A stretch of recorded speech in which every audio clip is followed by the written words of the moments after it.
Hello children, so this is the second session of the chapter Chemistry in Everyday Life. In the first session, you learnt about the various categories of the drugs and their uses. So in this part of the chapter, we will study chemicals in food. So there are a number of chemicals which are used in the different foodstuff for their better preservation, for improving their taste or their nutritive value in them. So under this category chemicals in food, we will study first antioxidants. So what are these antioxidants? These are the chemicals which retard the action of oxygen on the foodstuff. So children, normally the food containing unsaturated fat or oil in them, on them the action of oxygen is very fast and they get deteriorated in the presence of oxygen. So these antioxidants are the chemicals which retard the action of oxygen on them and helps to preserve them. So these antioxidants, you will learn their examples, and where these examples are used you are going to learn. So the best example of antioxidants are the BHT and BHA. BHT is butylated hydroxytoluene and BHA is butylated hydroxyanisole.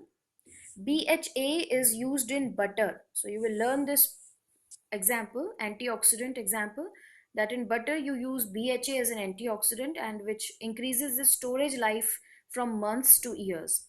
There are certain other examples of the antioxidants given in the book like ascorbic acid, vitamin C or tocopherols, which are also used as antioxidants. So the second part in chemicals in food category we will learn is artificial sweetening agents. So normally the white sugar that we eat in the daily life is sucrose or cane sugar. This white sugar that we eat is actually very dangerous for our body. It is because it has a very high calorific value. It adds to our calorie intake and increases the body weight. In addition to that, it also increases the blood sugar level in the diabetic patients.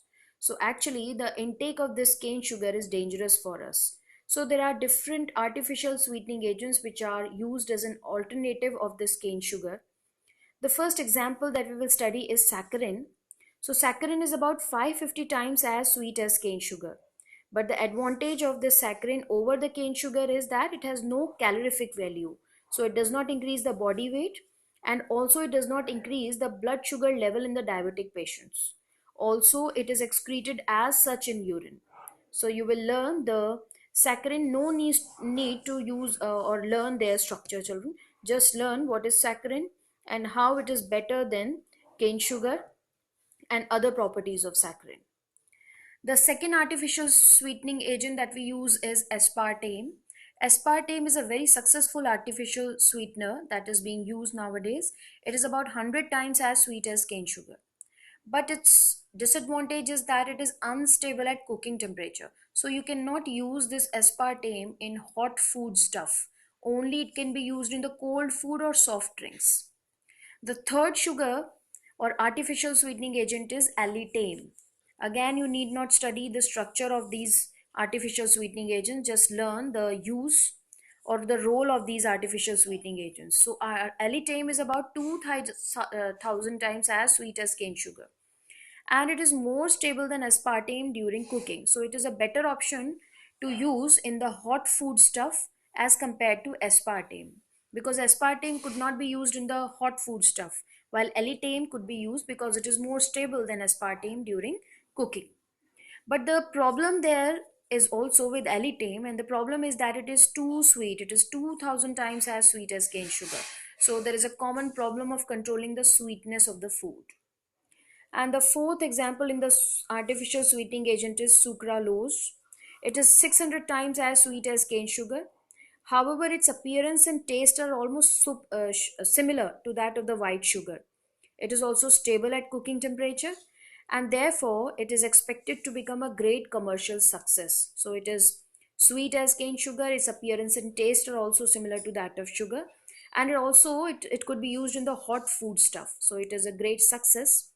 So we have learned four artificial sweetening agents, saccharin, allitame, aspartame and sucralose. You will learn their role and their use over one another, their advantage over one another. You need not learn the structures given. Then we come to the third category, that is food preservatives. So when we keep the food stuff for a long time, the different microorganisms, they start attacking on it, and because of this, the flavor, color, texture, and taste of food is changed.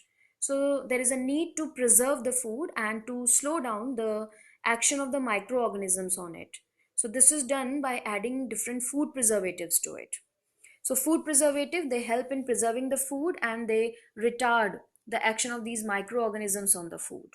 So the best example that you have to learn of food preservative is sodium benzoate. This is a commonly used preservative in pickles or in soft drinks. Now, how does it act is that when it is added to a food, it changes to or converts to hippuric acid, which is C6H5CONHCH2COOH. So, when it changes to hippuric acid, it is then ultimately excreted in the form of urine. So, it does not stay in our body, it preserves the food and it is excreted in urine. So, this is the only example of food preservative that you need to study. The other examples are not in your syllabus. So, this is the second part of the chapter that we have just finished.